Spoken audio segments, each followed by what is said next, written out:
गिरेगा तो देखो सिर्फ अगर धीरे है तो थोड़ा तेज बोलने की कोशिश करेगा। और डिस्ट्रीब्यूट टू पार्टिकल सिस्टम लेते हैं, to particle system.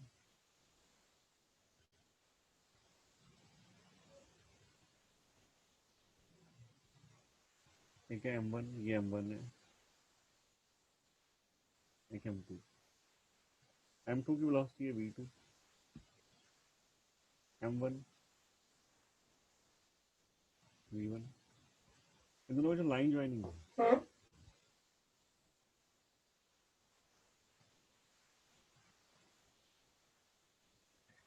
Line joining के अक्रॉस ग्रेविटेशनल फोर्स लगता है।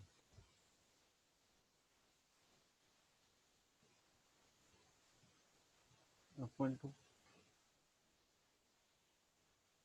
F21, F12 and F21 are internal forces. There is no external force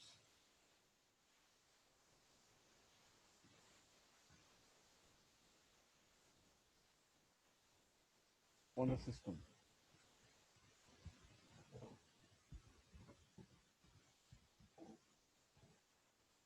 इसका मतलब ये है कि F12 is equal and opposite, ये हमें पता है पहले से ना। इंटरनल फोर्स जो है ग्रेविटेशनल फोर्स अगर मान लें तो दो मासेस के ऊपर वो इक्वल एंड ऑपोजिट काम करता है। F12 plus F21 is zero, ऐसे लिखते हैं स्टेटमेंट को। F12 plus F21 net force is zero. देखो पूरे सिस्टम के ऊपर नेट फोर्स जीरो है, ये एफ नेट है, ये एफ नेट है किसका, सिस्टम का। F net of M1 and F net of M2। F net of M1, M1 के ऊपर नेट फोर्स कितने हैं? F12 F12। M2 के ऊपर कितने हैं? F21। F21 F21, ये सारे नेट फोर्स लिखे हुए हैं। सिस्टम की जब हम बात करते हैं तो सिस्टम से हमारा मतलब कहीं ना कहीं सेंटर ऑफ मास से होता है, क्योंकि पूरा सिस्टम हम उसी को एज्यूम करते हैं कि सारे पार्टिकल का मास जितना भी है वो एक ही पॉइंट पर मान लेते हैं और वो पॉइंट सेंटर ऑफ मास के ऊपर है। तो सिस्टम की जब बात कर रहे हैं तो हम सेंटर ऑफ मास के बारे में कुछ कंक्लूड कर सकते हैं या उसके बारे में कोई स्टेटमेंट दे सकते हैं। पर इंडिविजुअल पार्टिकल का फोर्स यहाँ जीरो नहीं है, सारे पार्टिकल का मिला के तो जीरो है, पर इंडिविजुअल पार्टिकल का फोर्स यहाँ जीरो नहीं है।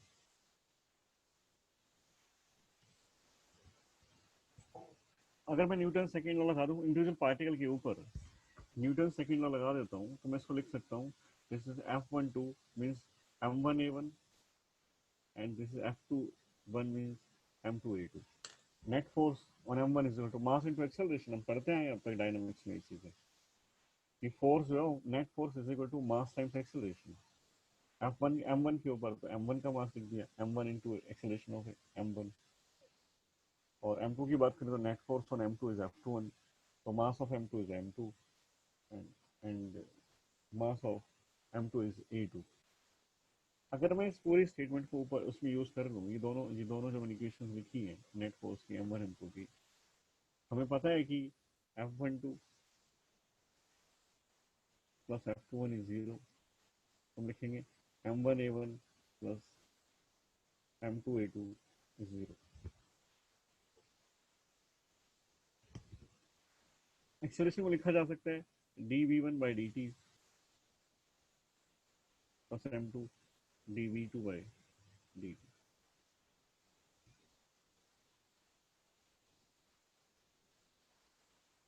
उसको लिख सकते हैं हम लोग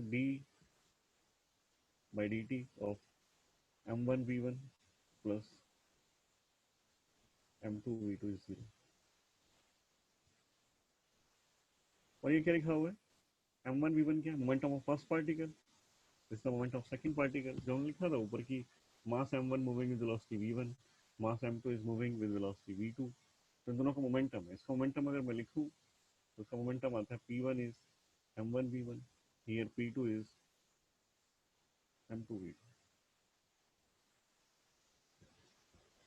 तो यहां से हम लिख सकते हैं, यहां से हम लिख सकते हैं D by D T of P1 plus P2 is 0। और P1 प्लस P2 जो है मोमेंट, नेट टोटल मोमेंटम है, दोनों पार्टिकल मोमेंटम है, पूरे सिस्टम का मोमेंटम है, उसका डिफरेंशिएशन जीरो आता है। और हमें पता है कि डिफरेंशिएशन कब जीरो आता है, किसी भी नंबर का डिफरेंशिएशन जीरो कब आता है, किसी भी पैरामीटर का, अगर वो पैरामीटर कांस्टेंट हो अगर। कांस्टेंट हो। तो ये D by D T of system का momentum is equal to zero. इसका मतलब, इसका मतलब P total, total momentum of the system, या पी सिस्टम लिख सकते हैं इसको, सिस्टम का जो मोमेंटम है that is P1 plus P2 is constant.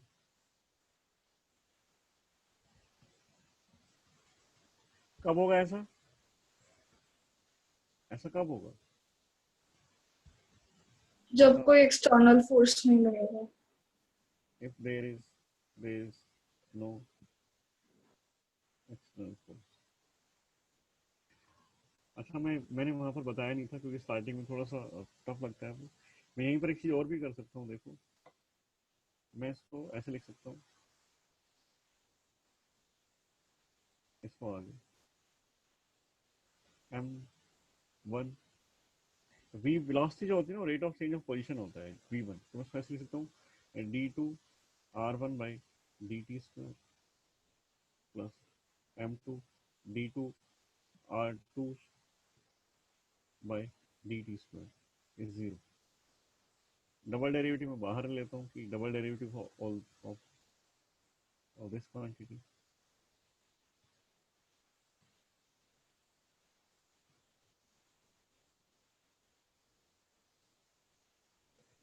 m1 r1 plus m2 r2 is 0।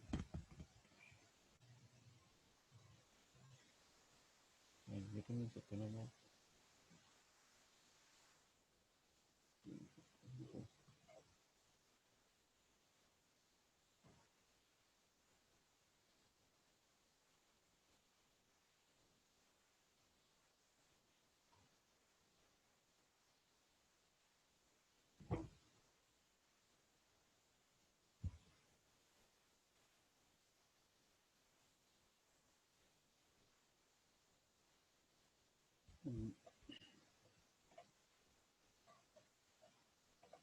F system ऐसे लिखेंगे, F system is equal to F12 plus F21। F system मतलब क्या, टोटल सिस्टम का मास, m पूरे सिस्टम का मास m1 प्लस m2। और system में जो ये एक्सेलरेशन लिखेंगे सेंटर ऑफ मास का, सिस्टम का जो सेंटर ऑफ मास होता है उसको हम मानते हैं कि वो एक्सेलरेशन है। और यहाँ पर लिखेंगे F12 is m1a1 plus F21 is m2a2।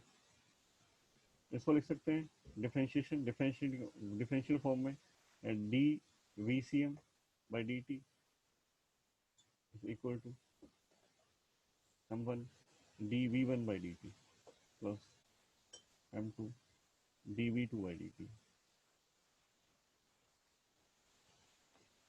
एक बार और डिफरेंशिएट, एक बार और उसको वी सी एम को भी लिख दो डिफरेंशियल फॉर्म में, तो m d2 rcm by D T square m1 dr1 d2 r1 by D T square plus m2 d2 r2 by D T square.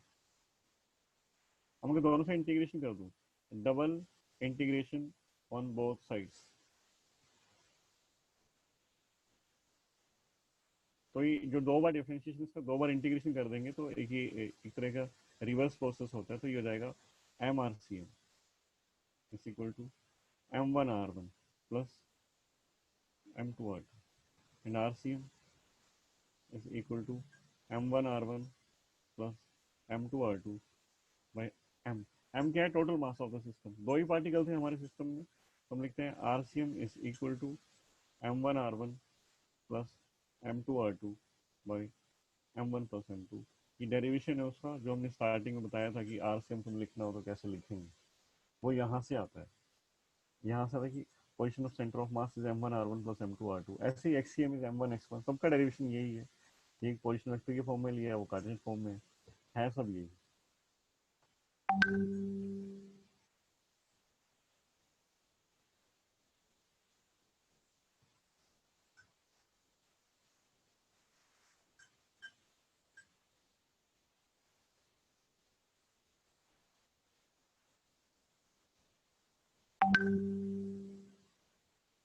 आगे आ जाए।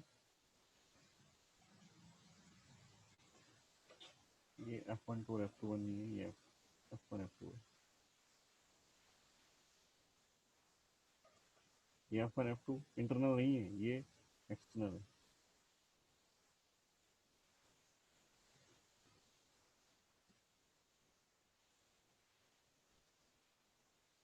तो अगर if there is no external force, the total momentum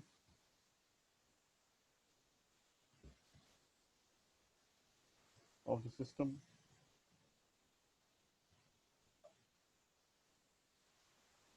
remains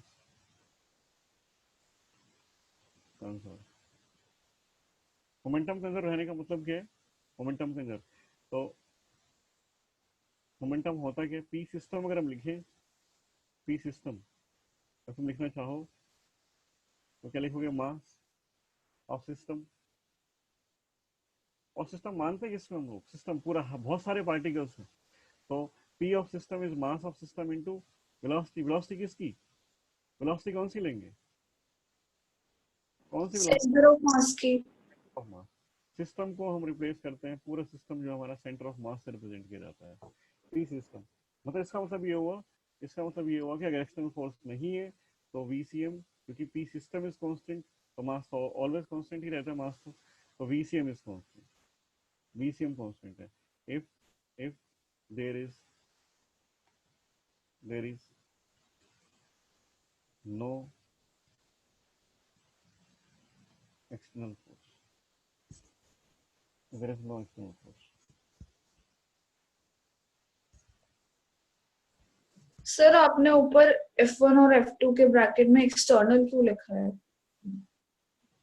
तो वो confuse करता ही है बच्चों, उसी ने बताया नहीं था स्टार्टिंग में। अगर तुम यहाँ पर एनालॉजी देख लोगे तो पैरेलल पैरेलल को लिंक कर लोगे। मैं डिटेल में बताता हूँ, देखो होता क्या है। डिटेल में देखो उसको पूरा। ये मास M1 है, ये M2 है। ये ये जो है F12 है, ये F21 है, ये F1 है, ये F2। ये F2 जो है ये एक्सटर्नल है, F1 एक्सटर्नल है। F12 मतलब ये F1 वन के ऊपर लगाया 2 ने, और F2 जो है वो 2 ने लगाया 1 पर, है ना। ये इंटरनल है, ये इंटरनल और ये भी इंटरनल। F12 एंड F21 ये इंटरनल फोर्सेज हैं जो एक दूसरे के ऊपर लगाते हैं। ये तो सिस्टम एक दूसरे के ऊपर लगाते हैं, इंटरेक्शन तो करेंगे ना आपस में, ये वो फोर्स है। F1 तुमने बाहर से लगाया है, तो पूरे सिस्टम का फोर्स लिखूँ मैं, पूरे सिस्टम का फोर्स F ऑफ सिस्टम। तो हमने कहा कि भाई सबको ऐड कर दो। F of system is F1 plus F12 plus F2 plus F2। पूरे सिस्टम पर तो यही फोर्स है, या नहीं?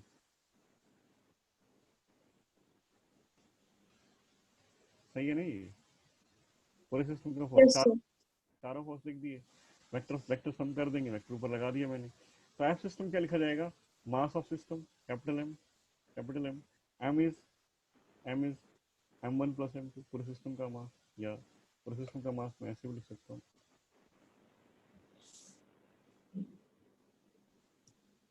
M1 plus M2 into acceleration. Acceleration किसका? जब सिस्टम की बात चल रही है तो एक्सेलरेशन कौन सा लेंगे? सेंटर ऑफ मास का। F1 plus F2 plus F12 plus F21।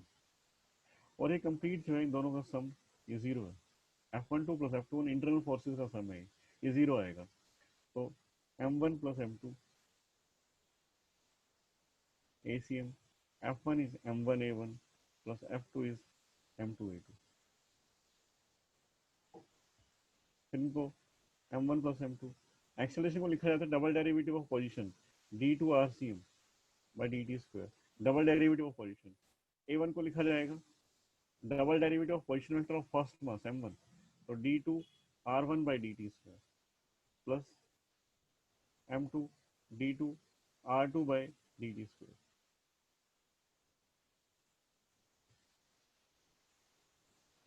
Double integration on both sides, तुम समझ जाओगे इसका मतलब। तो अगर इसको 2 बार डिफरेंशिएशन किया है और 2 बार इंटीग्रेशन कर दे तो वही नंबर आ जाता है। तुम करके देखना कभी। एक्स क्यूब है, इसको डिफरेंशिएट करेंगे तो क्या आएगा 3x स्क्वायर, फिर एक बार डिफरेंशिएट और करेंगे तो क्या आएगा 6x।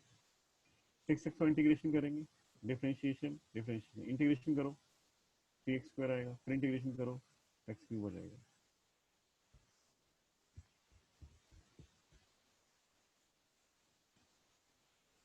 ठीक है, 6x किया तो क्या होगा, पावर में क्या ऐड किया 2 तो 2 हो गया, फिर इसमें पावर में फिर एक ऐड करेंगे 3 तो फिर वही आ जाएगा।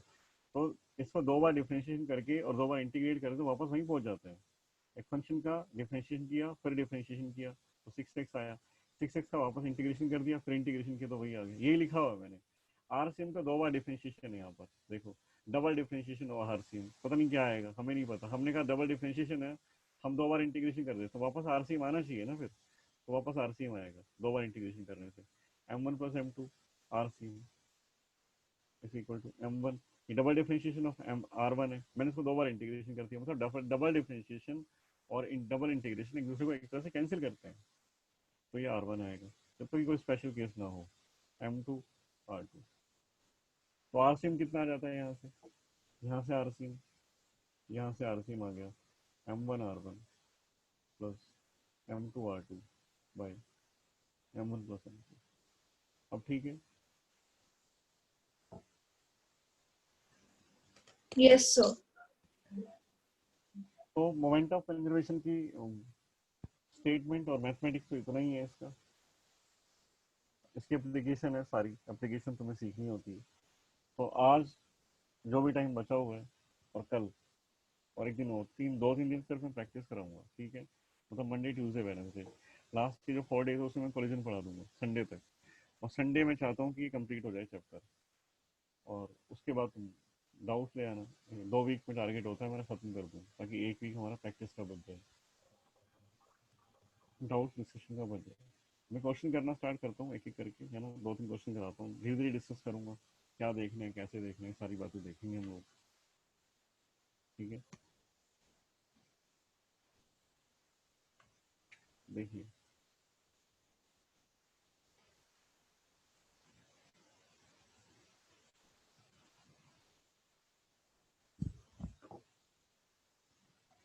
बॉडी ऑफ मास कितना, 6 m कितना है, mm 5 m है शायद ये, body of mass 5 m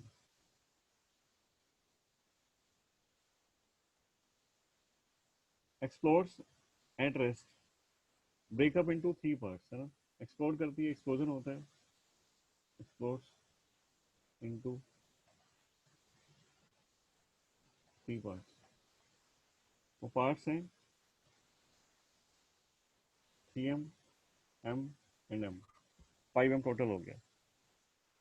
2 parts having equal मास, जो ये 2 मास है ना m एंड m, ये एक दूसरे के परपेंडिकुलर जाते हैं, मतलब ये हम यहाँ से स्टार्ट करता हूँ मैं क्वेश्चन कि ये 5m है, एक्सप्लोजन होता है, एक्सप्लोजन हुआ तो 2 मास जो इक्वल मासेस है ना वो एक दूसरे के परपेंडिकुलर मूव करने लगे, पहले तो रेस्ट पर है ये, u इज 0, एक मास m इधर चला गया विद वेलोसिटी v1,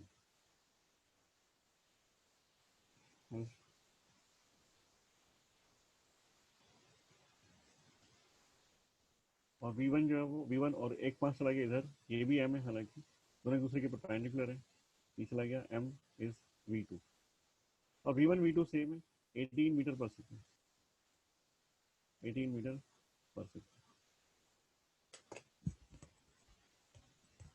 हमसे पूछा गया कि calculate the velocity of third part 3m है जो, वो कहाँ जाएगा, जाएगा या नहीं जाएगा, वहीं पर रहेगा।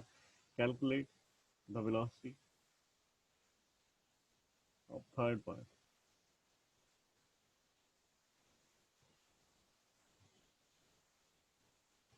Which has a mass, which has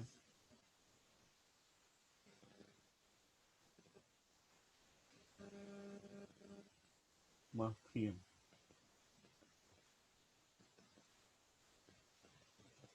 जिसका मास 3m है ना, उसकी वेलोसिटी कैलकुलेट करनी है। देखो ये एक पार्टिकल था, इस पार्टिकल का मास 5m था और u 0, इनिशियल वेलोसिटी 0। तो हम बोल सकते हैं initial momentum of the system, ये सिस्टम है, सिस्टम क्योंकि पार्टिकल्स बहुत सारे हैं इसमें, है ना, एक पार्टिकल है मास का निकल गया, तो हम सिस्टम का मोमेंटम बोलते हैं P I is 0, initial momentum of system is 0। फिर एक्सप्लोर करता है, एक्सपोजन जो होता है ना, उसमें कोई एक्सटर्नल फोर्स नहीं था, बाहर से कोई फोर्स नहीं लगाते हम लोग, बाहर से हमने कुछ नहीं लगाया। F external, F external is 0, बाहर से कोई फोर्स नहीं आया। जो भी एक्सपोजन होता है वो इंटरनल रिएक्शंस की वजह से होता है।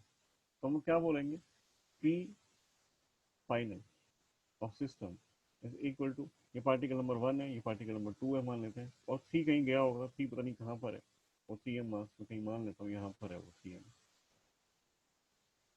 तो ये 3 है। अब पता नहीं इसकी वेलोसिटी किधर है किधर नहीं है। तो P1, ये आफ्टर कोलिजन लिख रहा हूँ मैं, ये after, sorry after explosion, after explosion P1 plus P2 plus P3, total momentum ये होगा। पहले तो 0 था, सबका मिला के सब सारे इकट्ठे बैठे हुए थे एक ही जगह पर, तो 0 था। अब P1 plus P2 plus P3 and it is 0, ये 0 के इक्वल। और P1 plus P2 plus P3 0 है, तो इसमें लिखेंगे, क्योंकि 0 में तो पता है ना क्यों है, कि टोटल मोमेंटम कितने हैं, P1 plus P2 plus P3, और ये भी क्योंकि बाहर से फोर्स आया ही नहीं है, तो इनिशियल मोमेंटम और फाइनल मोमेंटम कंजर्व रहने वाला है।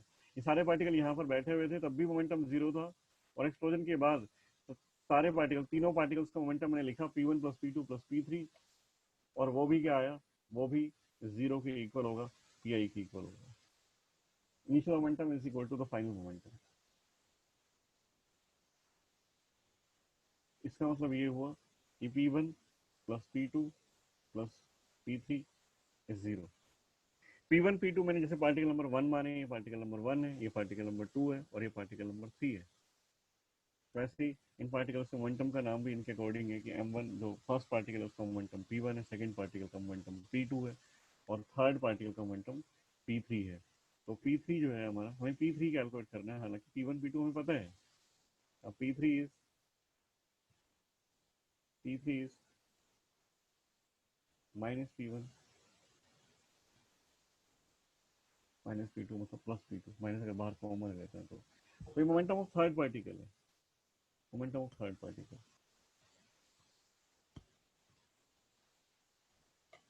तो हम क्या करते हैं, इसकी वेलोसिटी हमें कैलकुलेट करनी है, तो माइनस P1 की वैल्यू पुट करोगे, P1 कितना, momentum of first particle P1 लिखवा दो पहले, मुझे कितना होगा P1, मुझे जरूरत पड़ेगी, तो लिखवा दो कि P1 होगा कितना। P1 is mass mv1।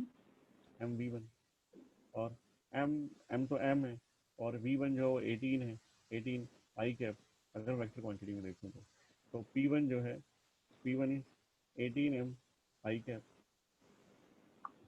और P2 is 18m J cap, 18m J cap. P1 P2 आ गए, ये वैल्यूज पुट कर देते हैं, वैल्यूज पुट कर देते हैं, 18m आई कैप प्लस, सर 36। कौन बोल रही है, नैन्सी, P3 18m आई कैप प्लस 18m जे कैप, नेगेटिव साइन के साथ।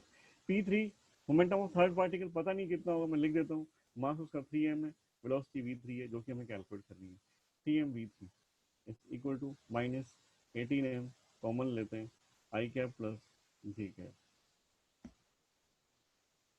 m से m cancel, v3 is minus 6 I cap plus j cap, तो मैं ऐसे बोल सकते हो V3 is minus 6 I cap minus 6 J cap. ये वेलोसिटी ऑफ थर्ड पार्टिकल है।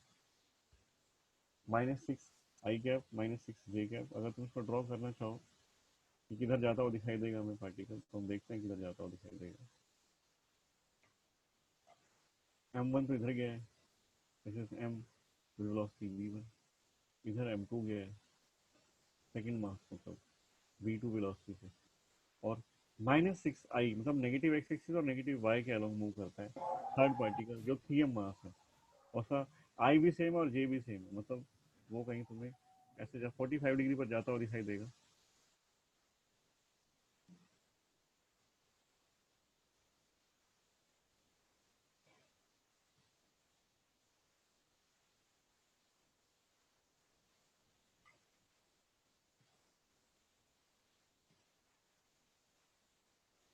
वो इधर जाएगा v3, और v3 तुम्हारा कितना है -6 आई cap -6 J cap. v1 is 18 I cap, v2 is, ये ऐसे जाएंगे पार्टिकल।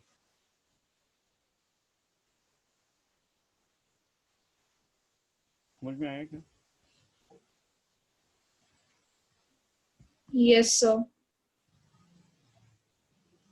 इसके नेट वेलोसिटी कैलकुलेट करनी हो तुम कर सकते हो कि वेक्टर सम, सॉरी मैग्नीट्यूड ले लो उसका 6 आई कोफिशिएंट स्क्वायर प्लस जे का कोफिशिएंट का स्क्वायर, वो तुम कर सकते हो। सब डायरेक्शन तुम कैलकुलेट कर सकते हो, मैग्नीट्यूड तुम कर सकते हो, सब कुछ में आता है ना। हम लोग नेक्स्ट क्वेश्चन पर आते हैं।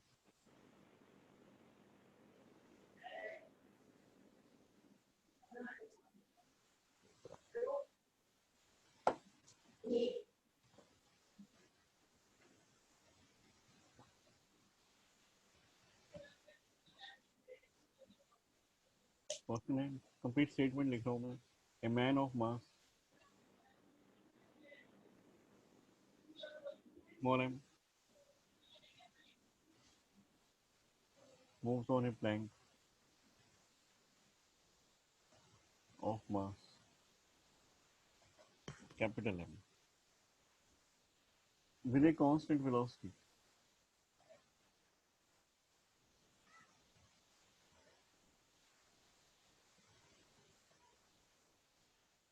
with respect to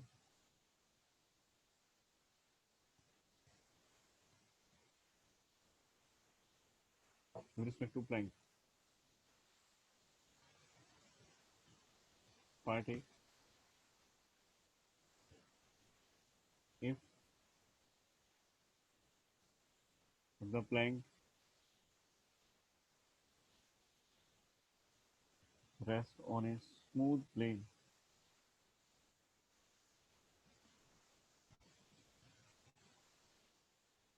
smooth horizontal surface,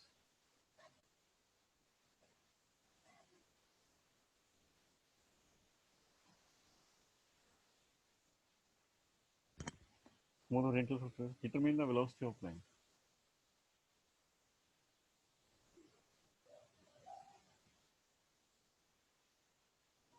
ध्यान से देखना, ऐसे क्वेश्चंस में आएंगे और ये टफ क्वेश्चंस में भी आता है। Determine the velocity of Planck.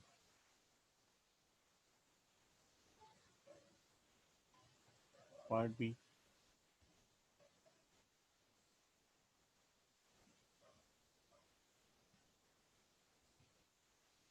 if the man travels a distance L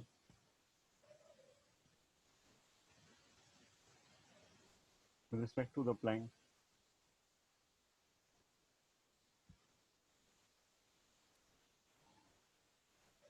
find the distance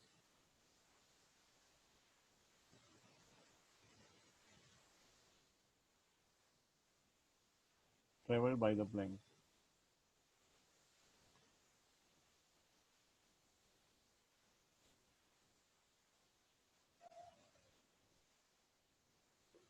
with respect to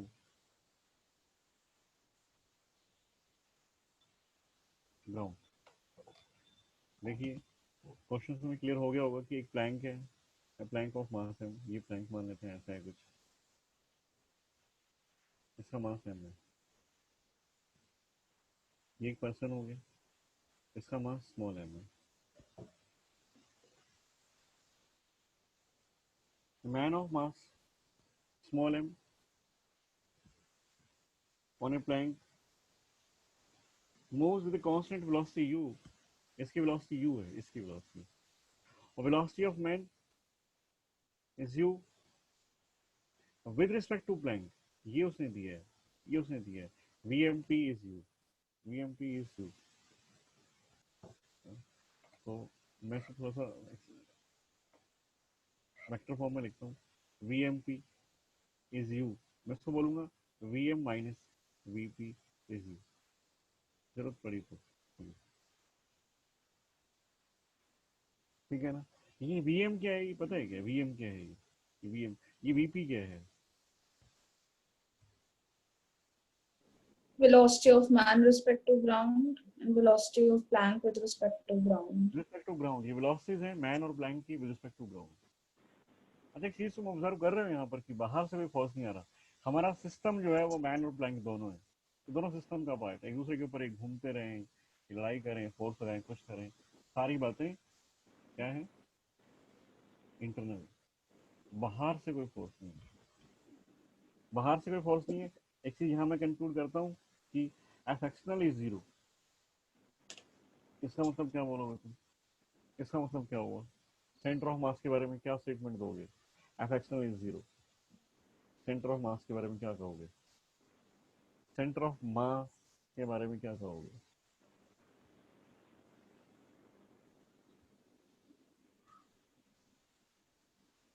बताइए। If F external is zero तो सेंटर ऑफ मास के बारे में क्या कहोगे,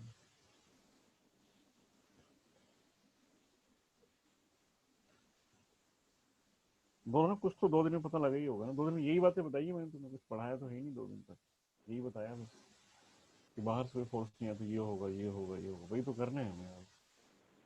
सर आपकी वॉइस बीच बीच में मिस हो रही है, इतनी बहुत धीरे है इसलिए। चलो ये क्वेश्चन करके ना कंप्लीट, और फिर आज सेशन एंड कर देंगे आज का, यही क्वेश्चन कर लेते हैं। तो मैं ये पूछ रहा हूँ कि अगर बाहर से कोई फोर्स नहीं है, एक्सटर्नल फोर्स अगर नहीं है, तो उस केस में सेंटर ऑफ मास के बारे में क्या कहोगे, सेंटर ऑफ मास क्या करेगा, स्टेट चेंज नहीं होगी centre of mass. Centre of mass same state में रहेगा, सेम स्टेट मतलब जो उसकी वेलोसिटी पहले वही रहेगी। तुम्हें क्या लगता है, तुम्हें क्या लगता है सेंटर ऑफ मास क्या करता है, अगर ये पर्सन पहले मूव करना स्टार्ट ना करे, अगर ये पर्सन मूव करना स्टार्ट ना करे तो centre of mass, centre of मास क्या करता है, मास एम है, सेंटर ऑफ मास कहीं तो होगा ही है ना। तो क्या करते हैं सेंटर ऑफ मास, रेस्ट में, मोशन में, एक प्लैंक या प्लैंक के ऊपर पर्सन है, सेंटर ऑफ मास के बारे में क्या कहोगे, सेंटर ऑफ मास रेस्ट में, मोशन में, रेस्ट पे। रेस्ट पर है। कहाँ है तुम आइडिया दे सकते हो, देखो एक मास तो ये है, मैं पॉइंट मान लेता हूँ, ये है स्मॉल एम, ये पर्सन है ना, पर्सन का सेंटर ऑफ मास कहाँ है, यहाँ पर, ये आगे यहाँ पर, और इस प्लैंक का सेंटर ऑफ मास कहाँ होगा, इस प्लैंक का सेंटर ऑफ मास यहाँ कहीं होगा, ये प्लैंक का सेंटर ऑफ मास है, ये मैं बोल दूँ ये पर्सन का सेंटर ऑफ मास है, ये प्लैंक का सेंटर ऑफ मास है। सिस्टम का सेंटर ऑफ मास कहाँ होगा, सिस्टम का सेंटर ऑफ मास इन दोनों के बीच में कहीं आएगा, बिल्कुल बीचों बीच तो नहीं आएगा, जो heavier mass of state shift हो जाता है यहाँ कहीं, ये है centre of mass of of system. ये चीज समझ में आई क्या, यस सर।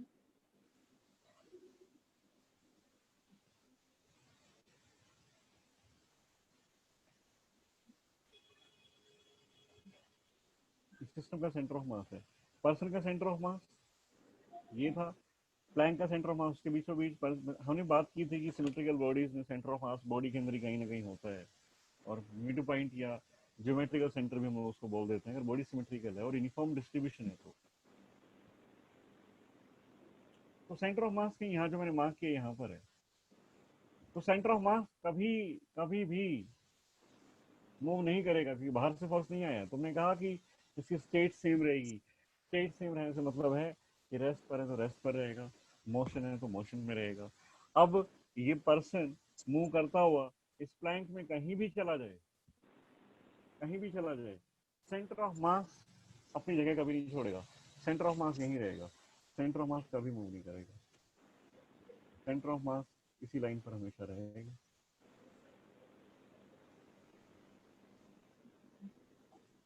अब मैं अगर दूसरा डायग्राम बनाऊंगा तो यहाँ पर है, सेंटर ऑफ मास यही रहेगा।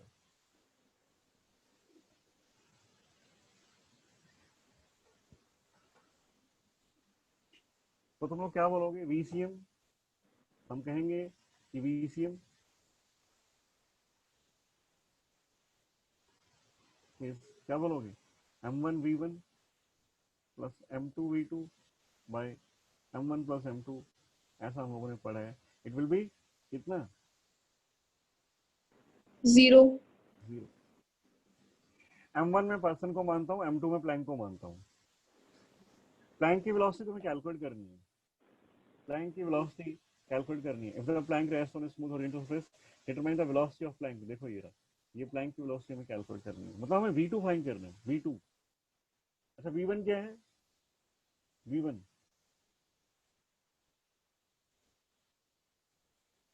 V1 is velocity of man, V2 is velocity of plane। अच्छा V1 पता है तुम लोगों को, V1 Vm पता है कितना है, Vm Vm पता है, Vm भी नहीं पता। Vm के बारे में अगर देखें हम लोग, Vm Vm नहीं पता, Vmp पता है, Vmp is u। तो यहाँ से मैं लिख सकता हूँ कि Vm जो है हमारा होगा, Vm की रिक्वायरमेंट मुझे है तो मैं लिख देता हूँ Vmp plus Vp, Vmp plus Vp। तो मैं ये यूज करता हूँ, Vm is equal to Vmp plus Vp। तो velocity of man with respect to person plus velocity of person, दोनों का वेक्टर सम, ये Vm आ जाए। तो VCM is M1 mass, person का मास कितना है, पर्सन का मास कितना है M, इंटू V1 किसका, मैं इसको M, V1 किसका, V1 मतलब वेलोसिटी ऑफ मैन कितनी है, Vmp plus Vp plus M2 मतलब मास of Planck that is capital M। Velocity of Planck हमें फाइंड करनी है, Vp तो हमें फाइंड ही करना है। और M mass of man plus mass of plank equal to 0।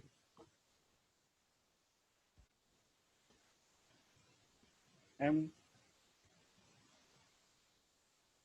Vmp plus MVP plus MVP is equal to 0। M plus M उधर जाओगे तो 0 ही रहेगा। हमें VP चाहिए, तो VP कॉमन लिया, M plus M is equal to, इस फर्स्ट टर्म को मैं उधर लेके जाता हूँ तो मैं लिखूंगा नेगेटिव साइन के साथ M VM।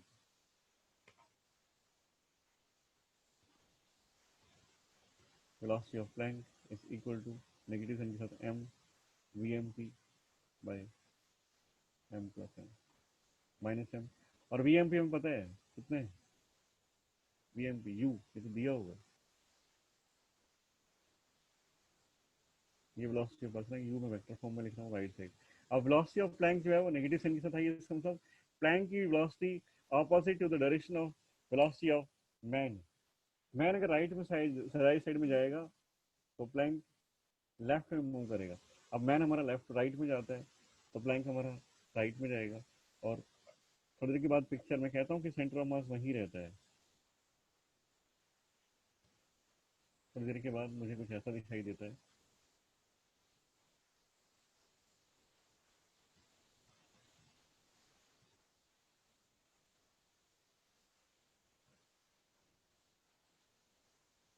तो ये शिफ्ट कर गया राइट, वो राइट में गया है, ये मैन तो यहाँ पहुँच गया, और सेंटर ऑफ मास वहीं पर रहा, कहीं नहीं गया, ये शिफ्ट हो गया राइट में। थोड़ा और ज़्यादा दिखाना चाहते दिखा सकते हो उसको।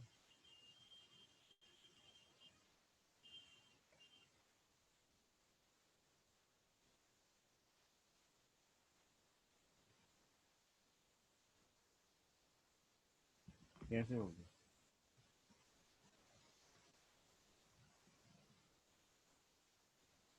सेंटर ऑफ मास वहीं पर, उसी लाइन के ऊपर, सेंटर ऑफ मास कहीं नहीं गया। अब देखो, अब पर्सन ने कितना ट्रेवल किया, पर्सन ने ट्रेवल कितना किया, जो मैन है उसने कितना ट्रेवल किया है, कितना चला है वो, कितना चला है, डिस्टेंस कितना है, एल, प्लैंक की लेंथ एल है। If the man travels a distance L with respect to plank. Find the distance traveled by the plank with respect to ground. क्या लिखोगे, क्या लिखोगे तुम लोग? मैं मानता हूं कि पर्सन जो है वो L गया है राइट साइड में, राइट साइड में, तो प्लैंक लेफ्ट में आया होगा ना, प्लैंक तो लेफ्ट में आया है, तो सेंटर ऑफ मास की पोजीशन सेम रखनी है हम लोगों को, सेंटर ऑफ मास तो मूव नहीं करेगा। और ऐसा आया भी है वेलोसिटी से कि जब वो राइट में मूव करना स्टार्ट करता है तो प्लैंक लेफ्ट में मूव करता है। इस कंसेप्ट को ध्यान से समझना, ऐसे ही समझ लो ज़्यादा अच्छा है, क्योंकि बहुत फ्रिक्वेंटली यूज होता है और तुम ऐसे तो अच्छे से लगा भी सकते हो, यूज भी कर सकते हो। देखो मैं बोलता हूँ कि पर्सन जो है वो राइट साइड में जाता है, कितना डिस्टेंस कवर किया उसने राइट में, कितना डिस्टेंस कवर किया? L with respect to plank. L distance cover किया है प्लैंक के ऊपर, और प्लैंक खुद किधर चला गया, प्लैंक खुद किधर मूव कर गया? Left में. लेफ्ट में। तो अल्टीमेटली ग्राउंड से हम देख रहे हैं, ग्राउंड से हम देख रहे हैं, ग्राउंड से हम देखेंगे तो मैं मानता हूँ कि जो प्लैंक है वो राइट साइड में मूव कर गया। सपोज पहले तो प्लैंक का ये एंड यहाँ पर था, अभी यहाँ पहुंच गया, तो मैं ऐसे मानता हूँ कि प्लैंक ने मूव किया एक्स, कितना मूव किया? एक्स मूव किया टुवर्ड्स लेफ्ट, एक्स मूव किया उसने। पर्सन ने कितना मूव किया ग्राउंड के रिस्पेक्ट में, पर्सन ने कितना मूव किया?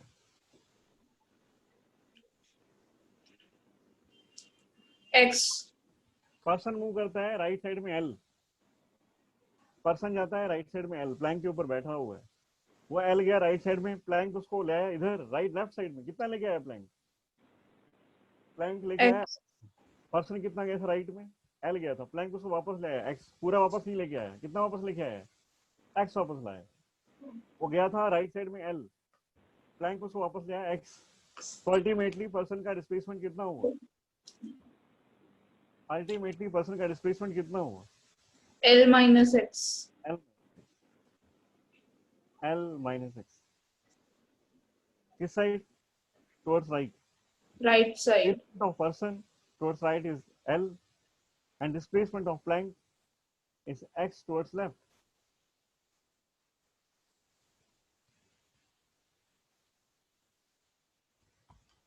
देखिए अब मैं इसको ऐसे लिखता हूँ, मुझे पता है कि R C M is equal to m1r1 plus m2r2 by m1 plus m2, कुछ ऐसे लिखता हूँ, delta R C M is m1 delta r1 plus m2 delta r2 is equal to m1 plus m2, लिख सकते हैं ऐसे। और मुझे पता change in position of centre of mass कितना होगा, change in position of centre of mass कितना होगा, change in position of centre, 0. वो तो जीरो होगा, तो उसको भी इधर ले जाओ। जब भी सेंटर ऑफ मास, जब भी सेंटर ऑफ मास जो है रेस्ट पर रहे तो इक्वेशन ये यूज करना, ये फॉर्मूला एक तरह से तुम्हारा, यहाँ से स्टार्ट करोगे क्वेश्चन। ये पोजीशन ऑफ सेंटर हुआ ही नहीं, तो m1 times of change in position of first mass, m2 times of change in position of second mass, m1 delta r1 plus m2 delta r2 is zero,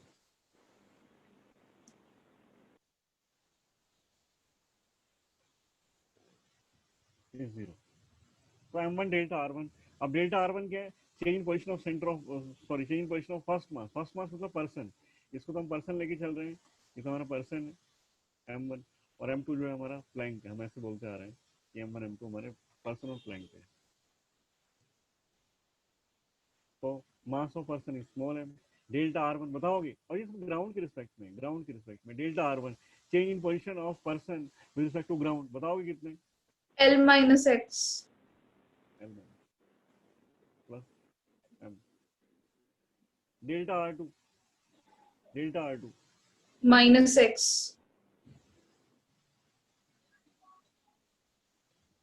ठीक है। तो यहाँ से x तो मैं चाहिए था, डिस्टेंस ऑफ प्लैंक कितना आएगा, M L by M plus M, ये आ गया था, सेकंड पार्ट में यही पूछा गया था। If the man travels a distance L with respect to plank, find the distance travelled by the plank with respect to ground. Ground के रिस्पेक्ट में हमने माना कि प्लैंक शिफ्ट कर गया एक्स।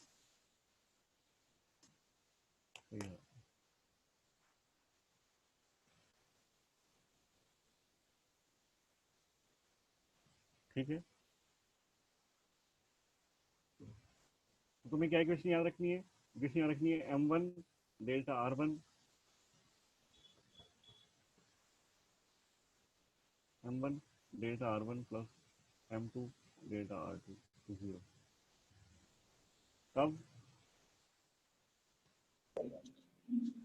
जब सेंटर ऑफ मास की पोजीशन चेंज ना हो। And centre of mass is at. Particle change हो जाएंगे, m1 भी मूव करेगा, m2 भी मूव करेगा, सब मूव कर जाएंगे, बस सेंटर ऑफ मास मूव नहीं करेगा। कल भी यही बात हुई थी। समझ में आया क्वेश्चन? Yes sir. रिपीट करने?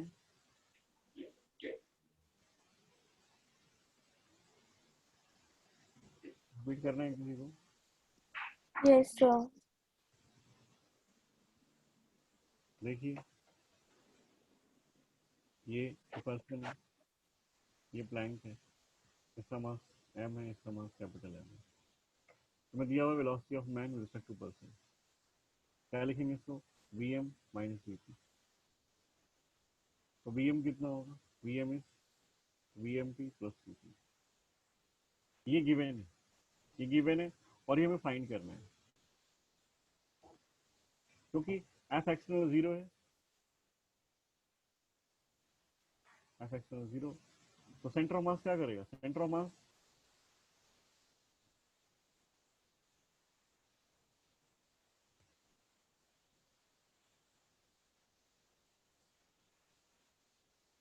वो अपनी स्टेट चेंज नहीं करेगा। ये गिवन इंफॉर्मेशन है, ये हमें कैलकुलेट करनी है। तो अपनी स्टेट चेंज नहीं करेगा। हमने देखा कि सेंटर ऑफ मास तो रेस्ट पर है, तो हम लिखेंगे VCM इज मास ऑफ किसका? क्या लिखेंगे? फॉर्मूला बोलो ना। वेलोसिटी ऑफ सेंटर ऑफ मास कैसे लिखी जाती है? m1 v1, m1 मतलब कौन? पर्सन, पर्सन का मास small m, plus into v1, v1 मतलब वेलोसिटी ऑफ मैन, लिख दो यहाँ पर ही, प्लस m2, m2 मतलब प्लैंक, वेलोसिटी ऑफ प्लैंक, और total mass m1 plus m2। और क्योंकि सेंटर ऑफ मास रेस्ट पर है, और हमेशा ही रेस्ट पर रहेगा क्योंकि बाहर से कोई फोर्स आया ही नहीं है, तो 0। तो इसको इधर ले गए 0, m vm plus m vp is 0। vm की वैल्यू पुट कर लो। vm तो in terms of vmp and vp हमने कैलकुलेट कर लिया था पहले ही। m vmp plus vp,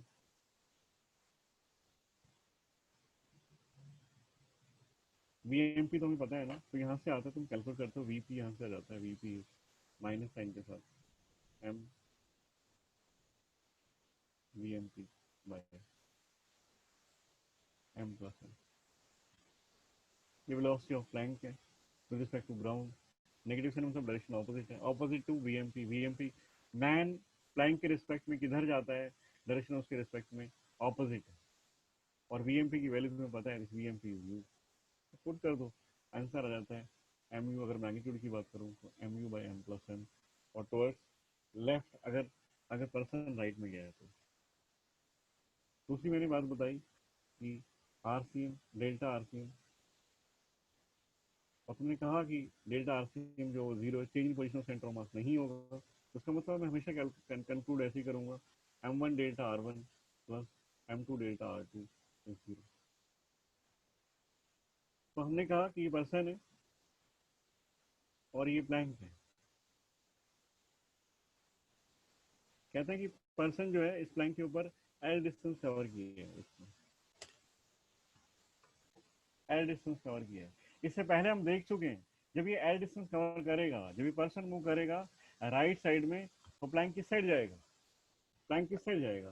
Planck move करेगा लेफ्ट साइड में। और ये प्लैंक के ऊपर चलता है एल डिस्टेंस, प्लैंक के ऊपर ही एल डिस्टेंस चलता है, और प्लैंक खुद राइट में जा रहा है। तो मतलब अल्टीमेटली हम पर्सन को देखें तो राइट में जाता है कि लेफ्ट में जाता है? पर्सन किस साइड जाता है?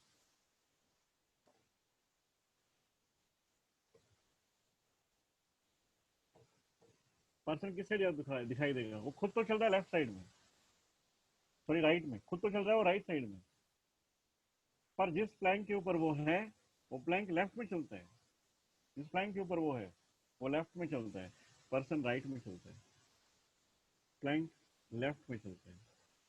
तो अल्टीमेटली वो जा किधर रहा है? जा किधर रहा है? Right side.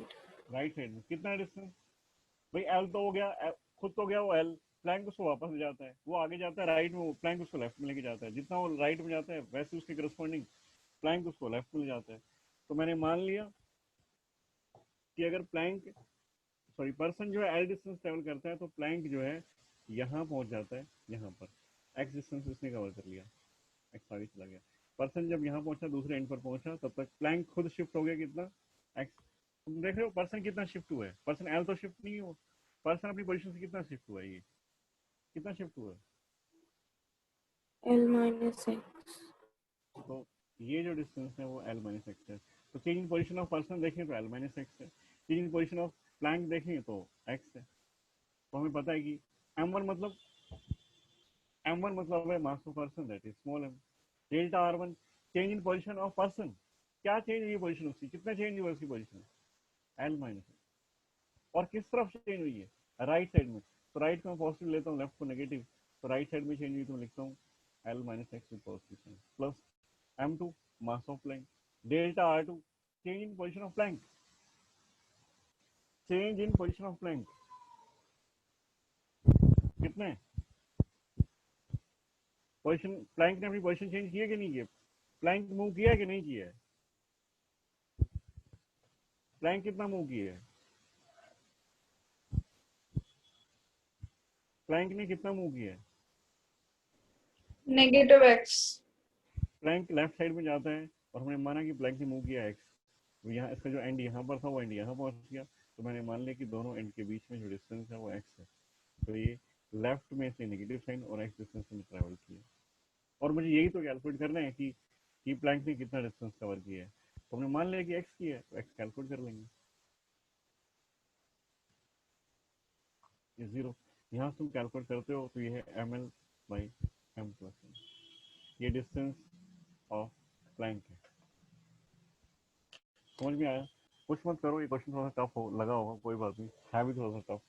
तुम ऐसे करो, आज जाके चेक पॉइंट करो वेलोसिटी ऑफ सेंटर ऑफ मास और ये सब मोशन मोमेंटम के क्वेश्चंस करो, और जरूरी नहीं वहीं पर स्टिक करो। जब तुम टेकिंग इट टुगेदर में जाओगे ना तो एक दिन में नहीं करने होते। टेकिंग इट टुगेदर में पहला क्वेश्चन कॉलिजन का नहीं है, कॉलिजन क्वेश्चन लास्ट में मिलेंगे तुम्हें। तो स्टार्टिंग में 1 to 10 20 30 जो तुम करोगे ना वो सब यही है जो हम पढ़ चुके हैं। तो चेक पॉइंट पर बैठे रहो और आगे ना बढ़ो, ये भी सही नहीं है। कॉलेजन को छोड़ के चैप्टर में जितने भी क्वेश्चन कर लो सारे, और ऐसा है नहीं कि वो पहला क्वेश्चन कॉलेजन का डालेंगे, पहला क्वेश्चन तो सिंपल सा मिलेगा, पोजीशन के ऊपर ही मिलेगा, आज ये बताओ ये बताओ वो बताओ। तो कॉलेजन क्वेश्चन लास्ट में हो, छोड़ देना लास्ट वाले क्वेश्चन, तब तक अपना चेक पॉइंट पूरा कर लो। जो सेकंड चेक पॉइंट है वो आज तुम्हारा कंप्लीट हो जाना चाहिए, और टेकिंग इट टुगेदर में 30-40 तक पहुंच जाओ आज, ताकि जो आगे की क्लासेस हैं वो उनमें थोड़ा सही समझ में आए। ठीक है, तो पैरल पैरल अपना एलन भी देख लो। आज तो इतने क्वेश्चन कर पाओगे, कल कल कल मेरा यही टॉपिक रहेगा, कल मैं नया तो पढ़ाऊंगा नहीं, यही पढ़ाऊंगा कल, इसी की प्रैक्टिस करूंगा 2-3 दिन। तो तुम एलन भी देखते रहो साथ साथ, ताकि जब मैं अपना सिलेबस कंप्लीट करूँ 2 वीक में तो तुम्हारा भी कंप्लीट हो जाए, और तुम्हारे पास पूरा 1 वीक है उसको रिफाइन करने के लिए, उसको पॉलिश करने के लिए। डाउट्स या नए क्वेश्चन या दोबारा प्रैक्टिस करनी हो, सब चीज़ 1 वीक में हो सकती है।